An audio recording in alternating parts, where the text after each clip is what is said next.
بسم اللہ الرحمن الرحیم۔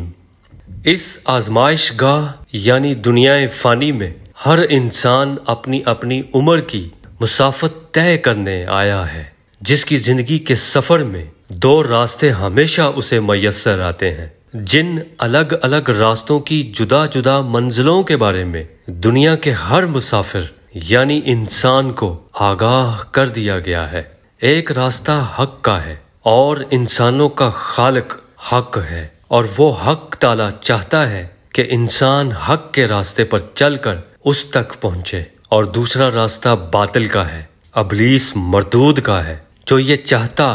اور کوشش کرتا ہے کہ انسان باطل کے راستے پر چلے۔ اب اللہ تعالیٰ نے اپنے بندے کی آزمائش کرنی ہے کہ کون اس کی راہ حق اختیار کرتا ہے اور کون ابلیس کی راہ باطل پر چلتا ہے، اور پھر اس آیت کے مطابق حق و باطل میں تمیز واضح کرنے اور دونوں راستوں کے انجام کے متعلق خوشخبری دینے اور ڈر سنانے کے لیے اللہ پاک نے پیارے آقا صلی اللہ علیہ وآلہ وسلم کو حق کے ساتھ دنیا میں بھیجا ہے، جن کی تعلیمات، سنت، باطنی نور اور روحانی مخفی رہبری ہمارے لیے مشعل راہ ہے۔ اب انسانوں کی کثیر تعداد راہ باطل پر گامزن ہے اور شیطان کی ساتھی ہے، اور ایک تعداد حق کے راستے پر زندگی کا سفر طے کر رہی ہے، لیکن ان میں بھی کئی انسان ایسے ہیں جو حق پر چلتے ہوئے بھی حق پر نہیں ہیں۔ اس کے پیچھے باطنی وجوہات کیا ہیں، یہ جان لیں اور چیک کر لیں کہ کہیں آپ بھی ان میں شامل تو نہیں۔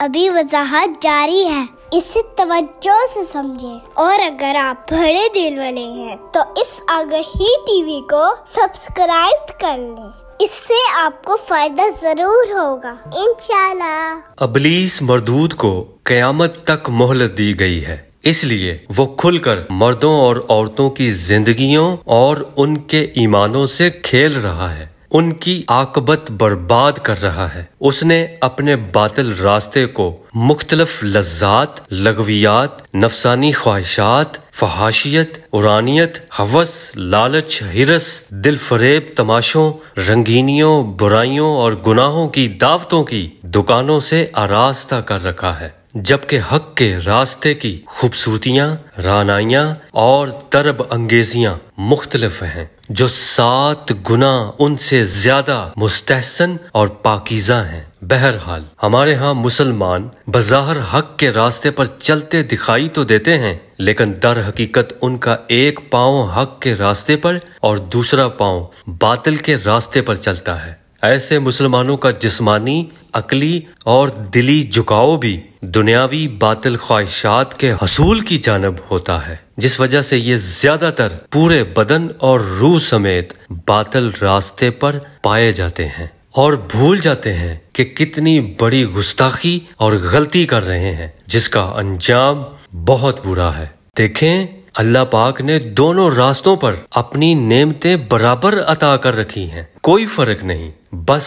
حق چاہتا ہے کہ آپ حق پر رہتے ہوئے اپنی ضرورت کے پیش نظر اپنی رہائش، آرائش، ذبائش اور رزق کا جائز بندوبست کریں، لیکن مال، رزق، دولت، دنیاوی چیزوں کا اکٹھی کرنا، پھر ان کی نمائش کرنا باطل پر ہونے کی دلیل ہے۔ خیر، دنیاوی معاملات کے علاوہ انسان پر علم و عرفان کا حصول لازم ہے، لیکن افسوس مسلمان خود دین کے متعلق علم و آگاہی حاصل نہیں کر رہے، بلکہ یہ اپنی ذات کا اہم ترین فریضہ اور ذمہ داری انہوں نے عالموں اور مولویوں پر چھوڑ رکھی ہے، اور ایسے مسلمانوں کا ایمان ان نام نہاد عالموں کی نامکمل تحقیق اور کم علمی کے رحم و کرم پر ہوتا ہے، جنہیں وہ فالو کرتے ہوئے فرقہ پرستی، باطل نظریات اور غلط فہمیوں پر مبنی من گھڑت عقائد اور ظاہری و جسمانی حقائق پر ہی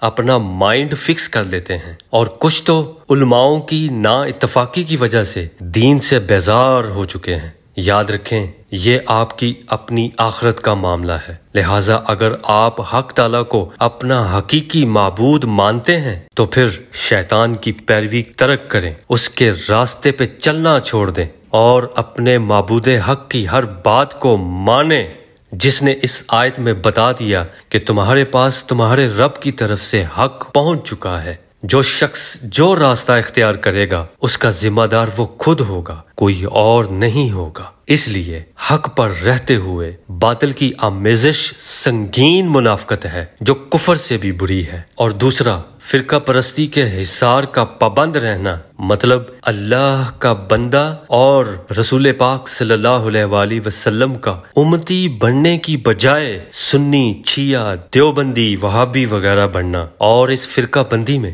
اللہ کے آدھے احکام پر عمل کرنا اور آدھے احکامات کو رد کر دینا مکمل حق پر نہ ہونے کی دلیل ہے۔ آگہی ٹی وی کے ویڈیوز کو لائک کریں، کمنٹس کریں، شیئر کریں۔ شکریہ۔